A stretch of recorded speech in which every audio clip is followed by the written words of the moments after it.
All right, UPSC aspirants, welcome back for part 2 of our deep dive into the news from January 23rd, 2025.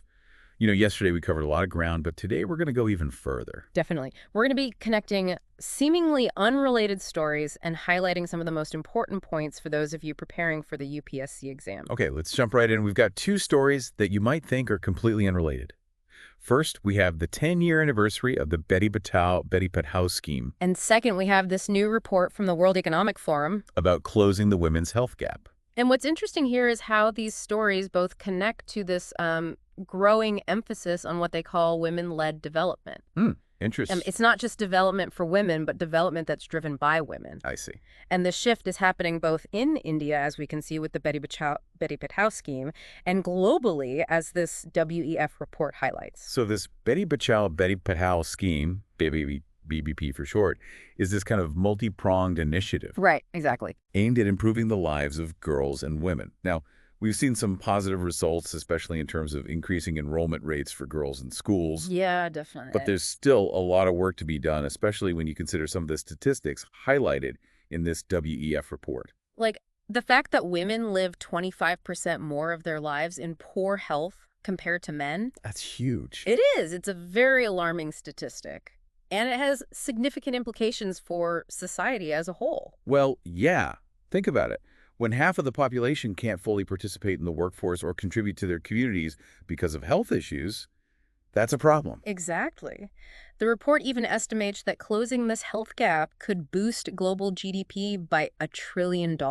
Wow. So it's not just a social issue. It's an economic one, too. Yeah. Now, this brings us to another really important issue, especially for those of you focusing on social justice for the UPSC, the challenges faced by tribal communities, specifically when it comes to healthcare. And this ties in perfectly with the National Tribal Health Conclave that just took place. Right.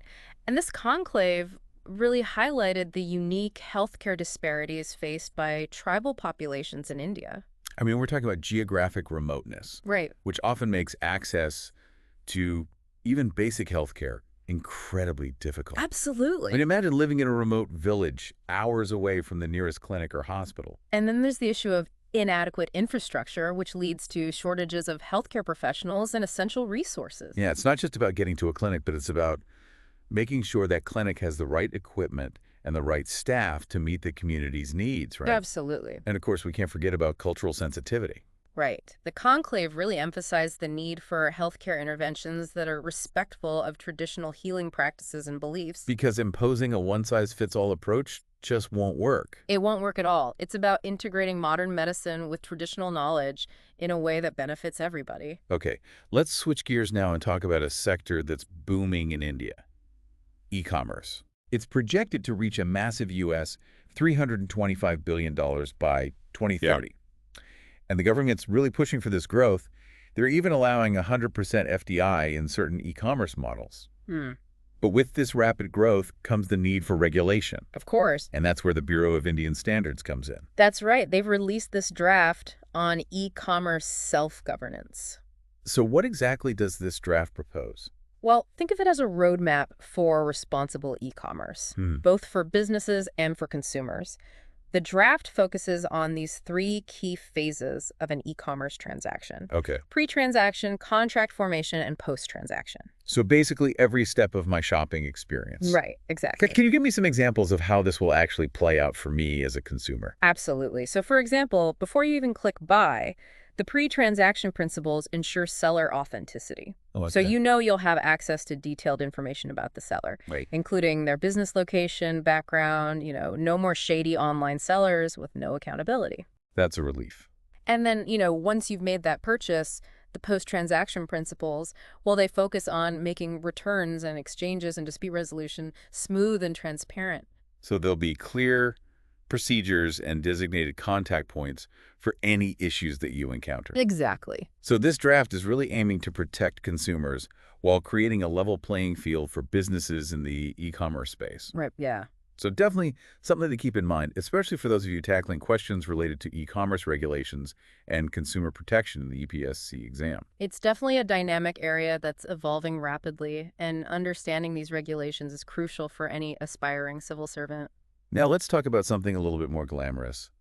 diamonds. Oh, okay. India is the world's largest exporter of polished diamonds. That's right. Yet the industry is facing some really strong headwinds. Yeah, it's an interesting paradox, right? Yeah. Despite our dominant position globally, the Indian diamond industry is actually grappling with a decline in exports and job losses. What's causing this downturn? I thought diamonds were always in demand. Well, globally, there's this drop in demand from some of the key markets, Yeah. like the US, China, Europe. Economic slowdowns are definitely playing a role.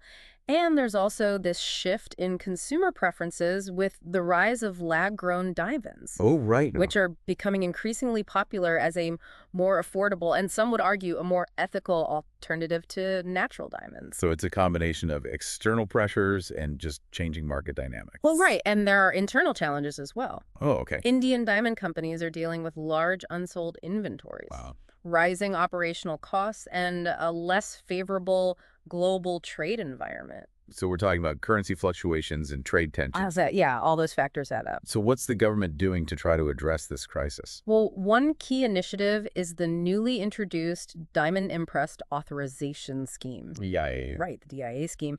And it's aimed at supporting MSME diamond exporters and enhancing India's competitiveness. Okay, so how does this DIA scheme actually work? So essentially, it allows for the duty-free import of natural cut and polished diamonds under a certain size. Okay. So it reduces input costs for exporters.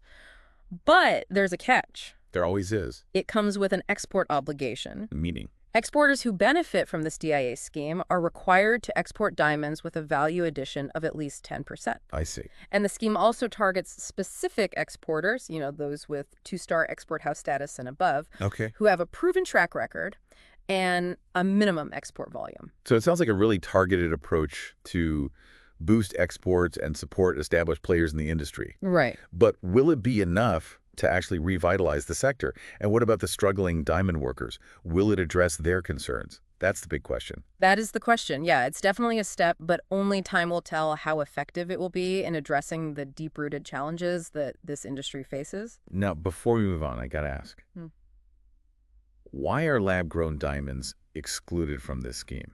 That's a great question. It really highlights this tension between supporting traditional industries and embracing innovation. Okay. The government's focus seems to be on protecting the natural diamond sector, Yeah. which is facing stiff competition from these lab-grown alternatives. Okay, let's shift gears completely now and talk about something that affects us all. Nitrogen. It's the element that makes up a large part of our atmosphere. You might be thinking, what's the big deal? Yeah. Well, here's the thing. Okay. Nitrogen is essential for life, but too much of a good thing can actually be a problem. Right. I mean, think about it like this. We need food to survive, but if we overeat, it leads to health problems, right? Yeah. Same principle applies to nitrogen. So it's a double-edged sword, essential for life, but potentially harmful in excess. Exactly. And this brings us to a recent FAO report that's been making waves. Okay. It paints a pretty alarming picture of how excessive nitrogen use in agriculture is contributing to a whole host of environmental problems. A lot of... What are the key takeaways from this report for those preparing for the UPSC? Well, I think the most important takeaway is the sheer amount of reactive nitrogen that human activities are adding to the earth each year, Okay. which is 150 teragrams. 150 teragrams. Yeah. It's really disrupting the natural nitrogen cycle, and it's having serious consequences for our planet. Okay. So 150 teragrams, that's a huge number. Break it down for me. What are the implications of this nitrogen overload? Well, think of it as a chain reaction. You have increased emissions of ammonia and nitrogen oxides, which contribute to air pollution and respiratory problems. And then there's nitrous oxide, which is a potent greenhouse gas. It's exacerbating climate change. So we're talking about impacts on air quality, climate change, what else? We also have this issue of nitrate leaching into the soil and into water bodies. Yeah. This can lead to what's called eutrophication, which causes these harmful algal blooms. It depletes oxygen levels in aquatic ecosystems and basically suffocates marine life. So it's like a domino effect impacting one ecosystem after another. Exactly, and it's not just about the environment. Excessive nitrogen use can harm human health as well through contaminated drinking water and food. It's amazing how something is seemingly basic as nitrogen can have such wide-ranging consequences. Yeah. It really highlights the interconnectedness of our planet's systems. It really does, and that's a key takeaway, especially for the UPSC. Understanding these complex interconnections is crucial for tackling environmental challenges effectively. Now, connecting this back to the topic of agriculture, Mm. the FAO report emphasizes this need for what's called sustainable nitrogen management, or SNM. Right, and S&M is all about optimizing nitrogen use in agriculture to try to minimize the environmental damage while maximizing productivity. It's about finding that sweet spot That's right. where we can feed the world without jeopardizing the health of our planet. Exactly. So what are some of the key strategies involved in this sustainable nitrogen management? Well, one really crucial aspect is improving nitrogen use efficiency. So making sure that the nitrogen that's applied to crops is actually absorbed and utilized effectively. Right. Reducing losses through leaching and volatilization, so think precision farming. Using technology to optimize fertilizer application. So making the most of the nitrogen that we use, reducing waste, reducing environmental impact. What other strategies are there? Another key strategy is promoting biological nitrogen fixation. So using leguminous crops like soybeans and alfalfa in crop rotations. Okay. These plants, they have a symbiotic relationship with nitrogen-fixing bacteria in their roots. Oh, wow. Which naturally enrich the soil with nitrogen. So nature provides solutions. Absolutely. If we know where to look. Right. But it's not just about individual farmers adopting these practices, right? Yeah. We need broader policies and regulations. Of course. The FAO report stresses the need for stronger regulations and policies to control nitrogen emissions from both agricultural and industrial sources. Right. It's about creating a framework that encourages these sustainable practices and incentivizes innovation. This whole discussion reminds me of another news item related to sustainable agriculture and biodiversity. The research on pollinator decline. Right, yeah. That's a perfect example of how excessive nitrogen use can have these unintended consequences. Exactly. The study found that excessive nitrogen fertilizers can actually harm pollinator populations. Absolutely. How does that work? So basically, the abundance of nitrogen can lead to changes in plant communities, making them less attractive to pollinators. Right.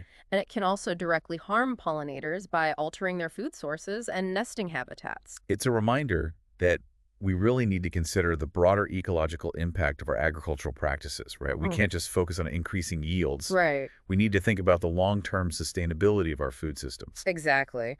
Pollinators play this crucial role in food production, and their decline has serious implications for global food security. It's a wake-up call for us to rethink our entire approach to agriculture and embrace more sustainable practices. All right, we've covered a lot of ground today, but before we wrap up part one, I want to quickly touch on a few more news items just to make sure we've hit all the key points for you, our UPSC aspirants. Okay, sounds good. Fire away. Okay, first up, a really fascinating discovery about Australopithecus. Oh, okay. An early human ancestor. Research suggests that they had a primarily plant-based diet, consuming very little or no meat. This finding challenges some previous assumptions about the evolution of human dietary habits, and it suggests that this shift towards meat consumption may have actually occurred later than we initially thought. So we might have been vegetarians for longer than we previously believed. It's possible, yeah. It's amazing how new research can constantly reshape our understanding of the past. It is. It's a reminder that science is an ongoing process of discovery, and we should always be open to new evidence and new interpretations. Now, for something a bit more modern, Okay. the successful test of the scramjet engine by DRDO. Yes, this is a significant development for India's defense capabilities. The scramjet engine is a type of air-breathing jet engine that operates efficiently at hypersonic speeds. Why is this engine so special? Imagine a missile that can travel at 5 times the speed of sound. Wow. Making it practically impossible to intercept, that's what the scramjet engine enables. It's really a game changer in terms of military capabilities. This is definitely something to keep in mind when you're analyzing India's defense strategy and technological advancements. Absolutely. Okay, last but not least, we have Mission SCOT, which stands for Space Camera for Object Tracking. Right. This mission is all about enhancing India's space situational awareness, so essentially keeping track of what's happening in space, particularly space debris. Space debris, why is that so important? Well, space debris refers to any man-made object in orbit around Earth that is no longer functional. This includes everything from defunct satellites to spent rocket stages and even tiny fragments from collisions. So it's basically a cosmic junkyard up there. Exactly. And the problem is that this debris is traveling at these incredibly high speeds, Yeah. posing a significant threat to active satellites and spacecraft. Even a small piece of debris can cause catastrophic damage upon impact. So it's like a high-stakes game of cosmic billiards, It really is. but with very real consequences. Yeah, and as we launch more and more satellites into orbit, the problem of space debris only gets worse. All right. So it's a real concern. So how does Mission SCOT help with this? The space camera developed for this mission, it's going to be used to track and monitor space debris, and it's going to provide valuable data for collision avoidance maneuvers and also developing the strategies to try to mitigate the debris problem. So it's like having a watchful eye in the sky, Yeah. keeping tabs on all the potential hazards. Exactly, and it highlights this growing importance of space situational awareness for all spacefaring nations. It also highlights India's commitment to responsible space exploration. As we venture further into space, we have to address this growing problem of space debris and ensure the sustainability of our space activities. Absolutely. It's a global issue that requires international cooperation and innovative solutions. Okay, so that wraps up our key news items for Part 1. We've covered a lot of ground, but don't worry, we're just getting started. We'll be back for Part 2. Yeah, be sure to join us. Welcome back. Ready to continue our deep dive into the news from January 23rd, 2025. Absolutely. Let's pick up where we left off. Okay, so last time we were talking about this FAO report on nitrogen pollution. And the 150 teragrams of reactive nitrogen that we're adding to the Earth each year because of human activities. Right, it's mind-boggling, isn't it? So today I thought we could delve a bit deeper into where exactly all of this excess nitrogen is coming from. Yeah, that would be great. So one of the major sources that the report highlights is the livestock sector, manure management, with the sheer scale of livestock farming globally. It's a significant contributor to nitrogen pollution. So it's not just about excessive fertilizer use. Right, exactly. It's about how interconnected our food systems are with the environment. Absolutely. And this brings us back to that concept we talked about before, sustainable nitrogen management, or S&M. S&M. Right. And what's interesting here is that it's not just about reducing nitrogen use, it's about optimizing it. Optimizing it. So how do we actually do that? Yeah, how do we optimize nitrogen use, especially in agriculture? What are some practical things that can be done? Well, the report suggests a number of different strategies, and a lot of these could be potential topics for your UPSC essays or even interview questions. One strategy is to incentivize farmers to adopt practices that enhance nitrogen use efficiency. Okay. For example, providing financial support for precision agriculture techniques. So using technology to tailor fertilizer application based on the actual needs of the crops. Precisely. That sounds like a really smart approach. It is. Another recommendation is to promote organic farming practices, which generally rely on natural sources of nitrogen. Right. And minimize reliance on synthetic fertilizers. So more sustainable agriculture overall. Exactly. And this really aligns with that growing focus on sustainable agriculture, which is a hot topic for the UPSC. So it's all about finding these solutions that benefit both the economy and the environment, right? Yeah, striking that balance. Okay, so we've got incentives for farmers, promoting organic farming. The report also talks about regulations, right? Absolutely. The report really emphasizes the need for stronger regulations and policies to control nitrogen emissions from both agricultural and industrial sources. So that could involve setting emission limits, promoting cleaner technologies, Right. even things like implementing market-based mechanisms like carbon taxes. Exactly. Seems like a pretty multi-pronged approach is needed. Yeah, it really does. It involves individual actions, technological advancements, and of course, effective government policies. There's a collaborative effort from all stakeholders. Absolutely. Addressing these complex challenges requires everyone to work together. Okay, let's switch gears a bit now and talk about something a little more, well, culturally significant. Okay. The inclusion of Kalari Payattu in the national games. Oh, yes. This is a great example of India showcasing its rich cultural heritage. It's not just a sporting event, it's a statement, right? It is. It's about recognizing and celebrating India's diverse heritage. And for those UPSC aspirants out there, this is a great opportunity to brush up on their knowledge of Indian culture. Absolutely. So for those of us who don't know, what is Kalari Payattu? So Kalari Payattu is considered one of the oldest martial art traditions in India, and its roots can be traced back to the Sangam period in ancient Tamil Nadu. Wow, that's going way back. It is. It originated in Kerala, and it's known for this really unique blend of physical training, combat techniques, and even elements of Ayurveda and yoga. It's really interesting. So it's not just about fighting, it's like this holistic system integrating physical and mental well-being. Exactly. It emphasizes flexibility, agility, and it also involves the use of traditional weapons. Swords, daggers, staffs, all kinds of things. Wow, so it's inclusion in the national games. Yeah. It's a step towards promoting these traditional art forms, recognizing their importance in contemporary society. It is. Now, speaking of showcasing India's capabilities, Okay. let's go back to the DRDO. Right. And their successful test of the scramjet engine. Yes. We discussed its significance earlier, but I wanted to just delve a little deeper into the organization itself. Sure. So DRDO, that stands for? Defense Research and Development Organization. Okay. And it's essentially India's premier agency for developing cutting-edge defense technologies. So they're the brains behind a lot of India's defense advancements. They are. They work on a really wide range of projects, from developing missile systems and aircraft to researching advanced materials and cybersecurity. And the scramjet engine is just one example of their innovative work in hypersonic technology, which is a field with some really significant implications for national security. So thinking about the UPSC exam, how could this information about the DRDO and the scramjet engine be relevant? Well, this development really reflects India's growing technological prowess and its ambition to become a leader in these cutting-edge defense technologies. It's something to consider when you're analyzing India's defense policy, its role in global power dynamics, and also its potential for strategic partnerships. It's all connected. It is. It's all interconnected. Okay, let's move on to Mission Seek. All right. Which focuses on space situational awareness, specifically tracking space debris. Yes. We talked about this a bit before, but I think it's worth really unpacking this concept of space debris. Definitely, because a lot of people might not realize how serious of a problem it is. Yeah, it sounds like something out of a science fiction movie. Right, but it's a very real and growing threat. So what exactly is space debris?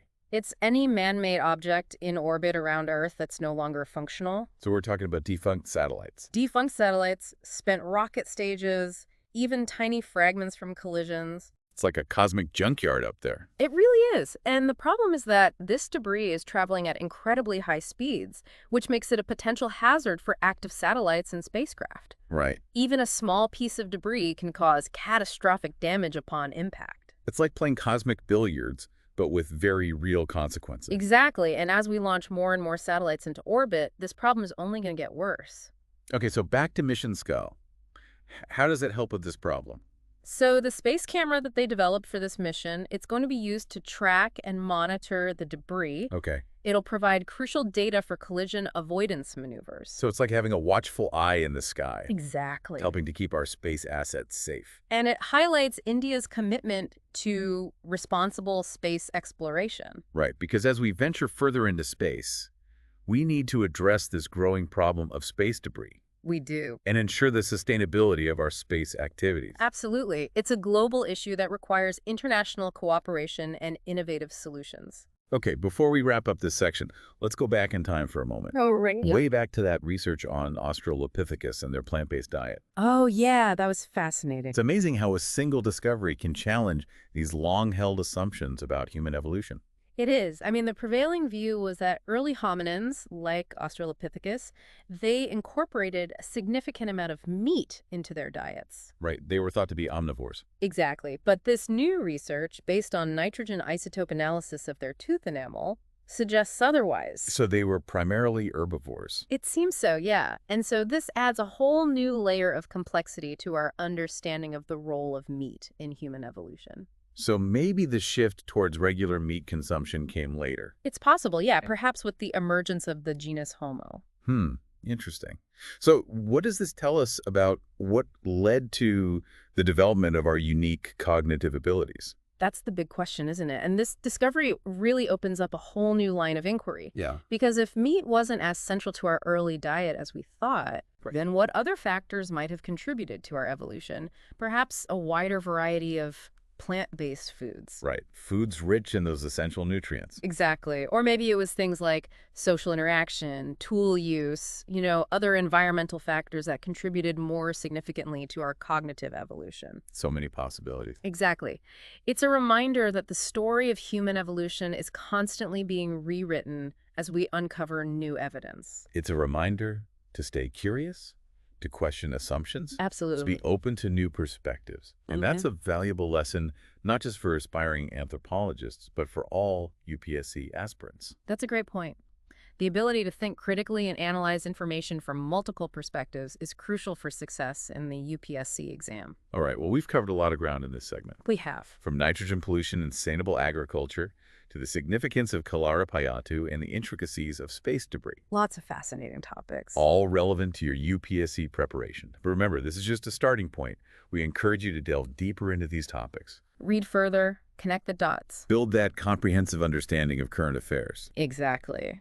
And we'll be back soon for part 3 of this deep dive, where we'll wrap up our analysis of all the key news from January 23rd, 2025.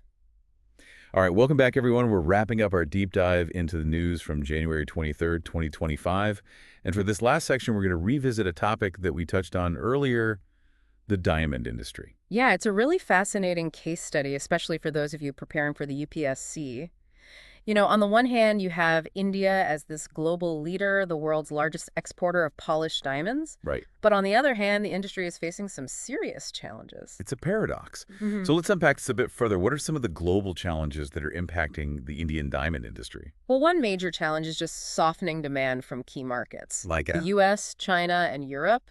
Economic slowdowns in those regions are playing a role. And then there's this whole shift in consumer preferences that we talked about before. lab-grown diamonds. Right, exactly. Lab-grown diamonds are seen as a more affordable and ethical alternative for a lot of consumers. So it's a combination of economic factors and changing consumer trends. It is. What about the challenges within India? What's happening domestically? Domestically, the industry is dealing with, well, a lot of unsold inventory, which puts pressure on prices and profitability. And then there are concerns about rising operational costs Okay. and a less favorable global trade environment. So things like currency fluctuations, Right. trade tensions. All of those things. They create uncertainty. They impact the competitiveness of Indian diamond exporters. Right. Now, in response to all of these challenges, the government has introduced this Diamond Imprest Authorization Scheme, the DIA scheme. Right. Can you just remind us how this scheme is supposed to support the industry? Sure. So the DIA scheme essentially allows for duty-free import of rough diamonds. But it's for specific categories of rough diamonds, you know, those that are going to be used for export. So this helps reduce input costs for exporters, making them more competitive globally. But there is a condition. Okay. There's always a catch. They have to meet an export obligation, Right. meaning that they have to add value to those imported diamonds before exporting them. So they can't just bring them in on the cheap and then sell them off. Right, exactly. They have to do some processing, some cutting and polishing in India. So this encourages domestic processing, domestic craftsmanship. It seems like a pretty strategic approach to try to revitalize this industry. It is. But do you think it's going to be enough? I mean, are there deeper issues here that need to be addressed? That's a good question. I think some experts would argue that the DIA scheme, while helpful, it might not be enough to address the more fundamental structural challenges that this industry faces. No way. While things like over-reliance on traditional markets, a lack of innovation in design and marketing, and really the need to kind of adapt to those evolving consumer preferences that we were talking about before. So it sounds like what's needed is this multi-pronged approach, right? Yeah. You need government support, industry initiatives, and just this willingness to adapt to the changing market dynamics. Exactly. And it's something that those preparing for the UPSC should keep in mind. When you're analyzing government policies, economic trends, it's not just about memorizing the facts, but really understanding the underlying dynamics. The interconnectedness. Exactly. Okay, so we've gone from the impact of nitrogen on the environment to the cultural significance of Kalara Payatu, from the challenges faced by tribal communities to the intricacies of India's diamond industry, and even delved into the complexities of space debris. We've covered a lot of ground in this deep dive into the news from January 23rd, 2025. A lot of important topics for the UPSC. Absolutely. But remember, this is just a starting point. Use this as inspiration to go deeper, do your own research, Stay curious. connect the dots, and good luck with your preparation. Until next time.